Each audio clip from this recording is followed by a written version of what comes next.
Final answer right है तो भी मुझे 0 मार्क्स दिए हुए हैं। फिर आईसीआई की एक्सपेक्टेशंस क्या है, क्वेश्चन पूछा था बट बच्चे पार्टनरशिप एक्ट पर से आंसर लिख के आए हैं। मुझे working notes, proper notes to accounts, issuance of invoice calculate किया है, जबकि समझ में नहीं आ रहा है मैम कि आखिर इस बार ऐसा क्या करें कि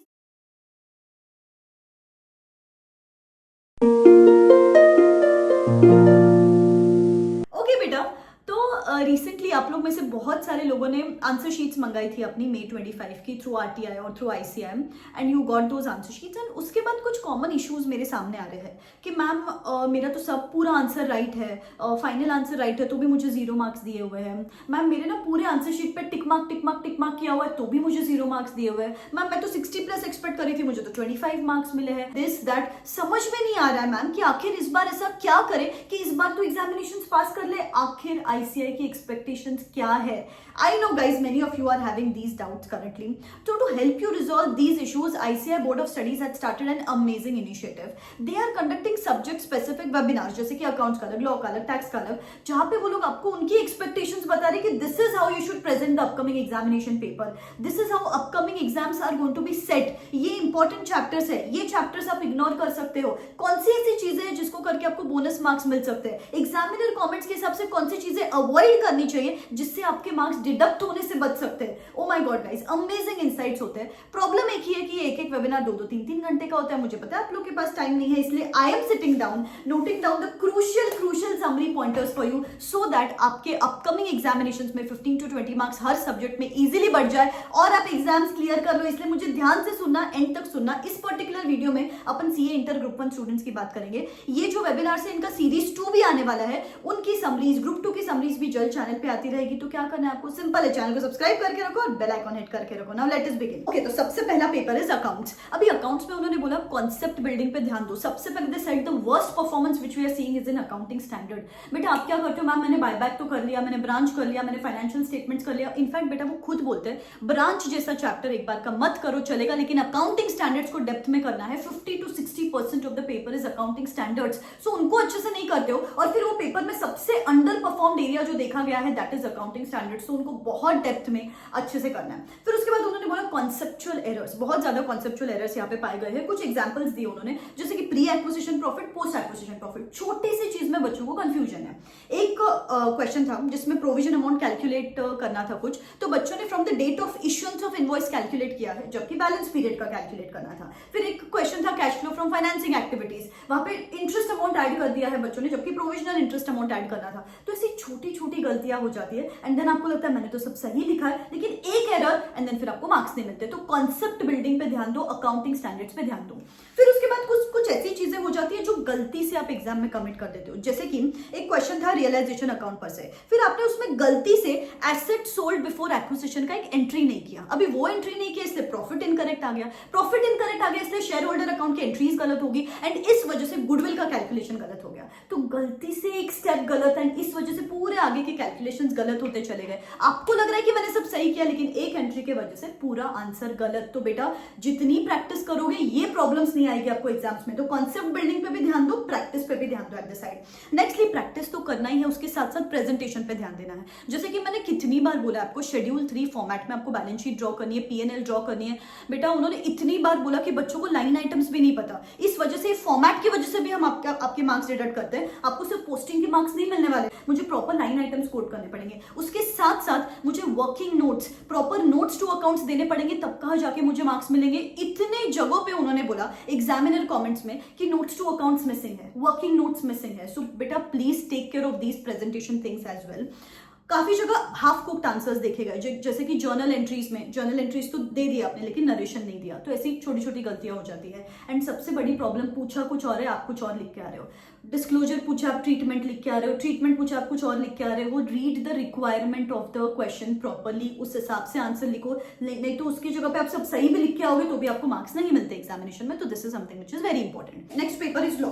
अभी लॉ में उन्होंने बोला सबसे ज्यादा गलतियां 2 चैप्टर्स में होती है। एक होता है जनरल क्लॉजेस स्टैचूस एक्ट और एक होता है इंटरप्रिटेशन ऑफ स्टैचूस। अभी यहाँ पे उन्होंने खुद ने बोला इन दोनों में से कोई तो एक चैप्टर नहीं करना है, मत करो, बचे हुए चैप्टर्स अच्छे से करो। बेटा this is not the time to do everything, this is the time to do some things, but those things should be done very very very properly. अभी जैसे कि जो मेरा लास्ट मंथ वर्कशॉप होता है how to clear CA intermediate examinations which is 30 days left, जिसका कल ही एक सेशन हुआ है, वहां पे मैंने बच्चों के साथ एक स्मार्ट ब्लूप्रिंट शेयर कर दी कि बेटा बस ये सिलेक्टेड चैप्टर्स करेंगे, ये सिलेक्टेड अकाउंटिंग स्टैंडर्ड्स करेंगे, ये सिलेक्टेड लॉ में चैप्टर्स करेंगे, बचे हुए चैप्टर्स अपन स्किप कर देंगे। This was on the basis of analysis of past attempt papers, section wise weightages, RTP, MTP, everything. समझ में आ गया क्या कि ये सिलेक्टेड चैप्टर्स में से मैक्सिमम मार्क्स का आता है एग्जामिनेशंस में। You won't believe at the end of the session students were so pumped up and so charged up कि मैम अब डुएबल लग रहा है कि ये लिमिटेड सिलेबस है, सिर्फ इसको करके 2-3 बार पढ़ के पेपर देके अभी भी एग्जामिनेशन स्मार्टली क्लियर कर सकते हैं। तो वर्कशॉप का सिर्फ एक सेशन हुआ है जिसको आप रिकॉर्डेड फॉर्मेट में देख सकते हो। कल नेक्स्ट सेशन होने वाला है वर्कशॉप का, जहां पे आईसीआई एक्सपेक्टेशंस के हिसाब से स्मार्टली कौन से सब्जेक्ट को किस तरीके से पढ़ना है उसके बारे में वो सेशन रहने वाला है। बेटा आपको भी अभी ऐसे ही करना है,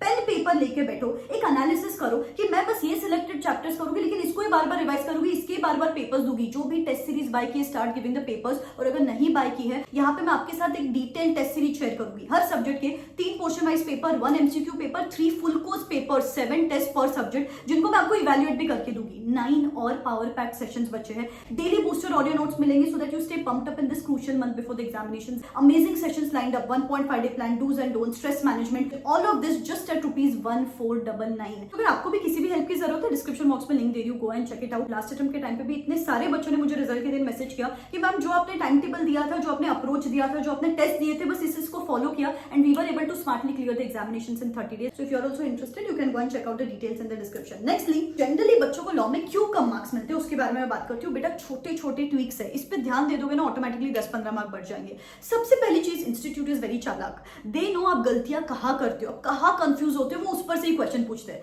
जैसे कि small company, associate company, special resolution, ordinary resolution, या फिर रिसेंटली उन्होंने एलएलपी एक्ट पर से क्वेश्चन पूछा था बट बच्चे पार्टनरशिप एक्ट पर से आंसर लिख के आए हैं। सो दे नो बच्चों को कैसे कंफ्यूज करना है, आपको कंफ्यूज होना नहीं है। You have to be extra चालाक, रीड प्रॉपर्ली, पूछ क्या रहे हैं, एंड बोल रहे हैं या और बोल रहे हैं, ऐसे छोटे छोटे चीजों में आपको कंफ्यूज करते हैं। आपको कंफ्यूज नहीं होना है, रीड इट ट्वाइस चाहिए तो, लेकिन कंफ्यूज नहीं होना एग्जामिनेशंस में जाके। सेकंड थिंग, प्रेजेंटेशन बराबर नहीं है। सी मैंने बच्चों को बोला बेटा फैक्ट्स लिखो, प्रोविजंस लिखो, लेकिन बच्चे वहीं पे खत्म कर देते आंसर। बेटा फैक्ट्स और प्रोविजंस लिखने के लिए कम मार्क्स है, ज्यादा मार्क्स नेक्स्ट दोनों स्टेप्स के लिए। What are these 2 next step? आपको लिंक करना है provisions with the facts of the case की ये वाले प्रोविजन इस फैक्ट्स ऑफ द केस को कैसे एप्लीकेबल है यहाँ पे, so that interlinking is very important. And the last step is conclusion.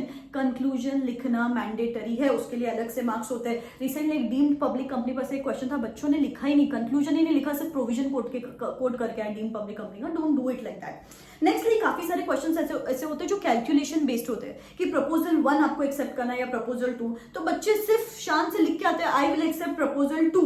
अरे बेटा क्यों, कैलकुलेशंस दिखाओ। अभी रिसेंटली एक पेपर आई थिंक जैन के टाइम पे एक क्वेश्चन था, तो वो लिखा ही नहीं, कुछ कैलकुलेशन ही नहीं किया। तो please wherever required you have to do the proper calculations. तो इस तरीके से प्रेजेंटेशन प्रॉब्लम्स हो जाती है। नेक्स्टली जो आपका फेमस एरर है, जेनेरिक आंसर्स, बहुत ही ओन वर्ड्स में लिख रहे हो। बेटा लॉ का पेपर है, थोड़ा लीगल लैंग्वेज, सी सेम तो कोई भी नहीं लिख सकता, बट सिमिलर वर्ड्स, की words, technical words, try and work on your language, तब कहा जाके मार्क्स मिलेंगे। हो सके तो वो की वर्ड्स, टेक्निकल वर्ड्स को अंडरलाइन करो, हाईलाइट करो, सो दैट वो एग्जामिनर की समझ में आए कि आप बराबर से आंसर लिख रहे हो। सेक्शन नंबर्स लिखना मैंडेटरी नहीं है, लेकिन अगर आप लिखते हो तो जरूर आपको एक्स्ट्रा मार्क्स वहां पे मिल सकते हैं। Now next is income tax. Income tax में बेसिक एरर्स कहाँ देखे गए पता है? TDS rate, depreciation rate, threshold limits. ये तीनों चीजें किसको लेकर है? रिटेंशन। याद नहीं रहता, सोचो टीडीएस रेट ही गलत अप्लाई कर दिया आपने तो पूरा आंसर गलत ना। आपको लग रहा है कि मैंने तो पूरा आंसर लिखा है, लेकिन रेट ही गलत अप्लाई किया तो पूरा आंसर गलत हो जाता है। तो प्लीज बेटा याद नहीं रहता ना तो एक चार्ट बना लो, स्टडी टेबल पे स्टिक कर लो एंड रोज खुद को रिमाइंडर देने की कोशिश करो। नेक्स्टली जो सबसे फेमस एरर, जो रेड फ्लैग जो बच्चों का है, दैट इज क्वेश्चन नंबर 1। बेटा क्वेश्चन नंबर 1 थोड़ा सा ट्रिकी होता है, उसके एडजस्टमेंट्स ट्रिकी होते हैं, लेंदी होता है, लेकिन प्रॉब्लम क्या है पता है? अब वो एग्जाम में जाके टाइम मैनेज नहीं कर पाते हो, एग्जाम में जाके उसको डील नहीं कर पाते हो, बिकॉज अभी आप उसकी प्रैक्टिस नहीं करते हो। आपको क्या लगता है 5 हेड्स ऑफ इनकम हो गए तो हो गया टोटल इनकम? नो बेटा, you have to take that pen and paper in hand. सिर्फ कैलकुलेटर पे नहीं कि अलाउ करना है, डिसअलाउ करना है, नो, पेन एंड पेपर हाथ में लेके उसकी प्रैक्टिस करो, डेली एक एक क्वेश्चन उसकी प्रैक्टिस करते रहो। Nextly MCQs. बेटा एमसीक्यूज बहुत लेंदी आ रहे हैं टैक्सेशन में, डायरेक्टली टैक्स लायबिलिटी तक के क्वेश्चंस पूछ रहे हैं वो लोग आपको, और आप एमसीक्यू की प्रैक्टिस ही नहीं करते हो। बेटा प्लीज किसी और की प्रैक्टिस करो ना करो, टैक्स के एमसीक्यूज आपको प्रैक्टिस कंपल्सरीली करने हैं। उसके बाद जीएसटी में भी क्वेश्चन नंबर 1 लेंदी होता है, ट्रिकी होता है, उसके जितने क्वेश्चन सॉल्व कर सकते हो अच्छे हैं। And they check you on some things जहाँ पे उनको पता है कि आप गलती कमिट करोगे। जैसे उनका फेमस क्वेश्चन है रिवर्स चार्ज, फॉरवर्ड चार्ज, यहाँ पे आप जनरली गलतियां कमिट करते हो, उनको पता है, तो they check you on these little basic errors. तो ध्यान से देखो यार, उसके क्वेश्चन ज्यादा प्रैक्टिस करो। उसके बाद जनरल आइडेंटिफिकेशन एरर्स देखे गए हैं, time of supply, place of supply, composite supply, यहाँ पे जनरली बच्चे गलतियां कमिट करते हैं। नाउ टैक्स में ना प्रेजेंटेशन प्रॉब्लम है। आपको क्या लगता है, this is for both income tax and GST, सिर्फ प्लस करना है, माइनस करना है, अलाउ करना है, डिसअलाउ करना है? नो बेटा, every step needs to be substantiated with proper provisions, तो ही मार्क्स मिलेंगे। यहाँ पे पोस्टिंग के मार्क्स नहीं मिलते, तो प्रॉपर प्रोविजंस के साथ आप सब्सटैंशिएट करोगे तो ही मार्क्स मिलेंगे, अदरवाइज आपको यहाँ पे मार्क्स नहीं मिलने वाले। देन कंफ्यूजन बच्चों को क्रिएट होता है in case of certain things, जैसे कि 30 डेज लिख लिया इंस्टेड ऑफ 1 मंथ। कुछ तो रिवाइज्ड इनवॉइस का कुछ टाइमलाइन का क्वेश्चन आया था रिसेंटली, वहां पे बच्चों ने कंफ्यूज हो गए एग्जामिनेशंस में जाके। तो जनरली ये जो न्यूमरिक वाली चीजें होती है ना, वहां पे बच्चे कंफ्यूज होते हैं, वो उनको पता है। जैसे मैंने बोला रेट्स, थ्रेशोल्ड, तो इसका कोई चार्ट बना लो ताकि आपको याद रहे वो एग्जामिनेशन में जाके। एंड जीएसटी में जनरली थियोरी क्वेश्चन ज्यादा जीएसटी में पूछते हैं, जैसे कि bill to ship to model पर से क्वेश्चन था रिसेंटली, बच्चों ने जेनरिक आंसर्स लिख के आया। तो बेटा थोड़ा सा लैंग्वेज पे ध्यान दे दोगे यहाँ पे, तो थोड़े 5-10 मार्क्स ऐसे ही बढ़ सकते हैं यहाँ पे। सो बेटा दीज आर लिटिल थिंग्स, ये छोटी छोटी चीजों पे ध्यान दोगे तो ऑटोमेटिकली आपके हर सब्जेक्ट में 10 मार्क तो बढ़ जाएंगे। 10 मार्क मतलब टोटल 30 मार्क्स, चलो 5 मार्क भी बढ़े हर सब्जेक्ट में, मतलब 15 मार्क्स। कितने सारे बच्चे एग्रीगेट में रह जाते हैं। ये गलतियां नहीं करोगे तो एग्रीगेट नहीं मिसिंग होगा अपकमिंग एग्जाम्स में, ठीक है। जो दूसरा वेबिनार होगा, सीरीज 2 होगा, उसकी भी समरीज, ग्रुप 2 की समरीज जल्द चैनल पे आने वाली है। स्टडी प्लान्स, मोटिवेशन, सब कुछ आपको चैनल पे मिलता रहने वाला है, बस आप पढ़ाई करते रहना। I got 80 marks in AFM and 66 marks in FY. Just 1 महीना बचा था और मैं इतनी ज़्यादा कंफ्यूज और डिप्रेस थी, क्या मैं 1 महीने में CA जर्नी कंप्लीट कर भी पाऊंगी। That time Rucha ma'am came into my life and literally she change everything. तुम्हारा अटेम्प्ट अगर तुम्हें सही में क्लियर करना है ना, तो डू नॉट थिंक, रिकमेंडेशन यही है कि मैम का workshop low. It's nothing like a promotion, I am a simple student. It helped me a lot to clear this time with 2 exemptions, one in FR and one in AFM. Session खत्म होने के बाद आप रुक के एक एक बच्चे का डाउट क्लियर करते थे, एक एक बच्चे की बात सुनते थे, पूरी बात सुनते थे। 125 आउट ऑफ 300 से 174 आउट ऑफ 300 की जो जर्नी थी, ये CA रुचा सदा मैम के एफर्ट से। अपना शेड्यूल कैसे मैनेज करना है, टाइम मैनेजमेंट कैसे करनी है, किन चीज़ों पे फोकस करना है, ये सब हमें मैम ने सिखाया। Blindly followed ma'am's schedule, ma'am's timetable, and I wrote the test series which she offered, and the magic happened. 1.5 day strategy होती है, it is worth the investment. इतना कॉन्फिडेंस बिल्ड किया कि जस्ट 1 मंथ में हम अपने CA भी बन सकते हैं और अच्छे मार्क्स भी अचीव कर सकते हैं। प्लान देते थे ना, उसको एग्जीक्यूट करवाते थे। मेन तो सबसे अच्छा था कि आप एग्जीक्यूट करवाते थे। तो The thing I want to say is, with Rucha ma'am, we can definitely be a CA. ठीक है, I will see you super soon, wish you all the very best, bye bye, take care.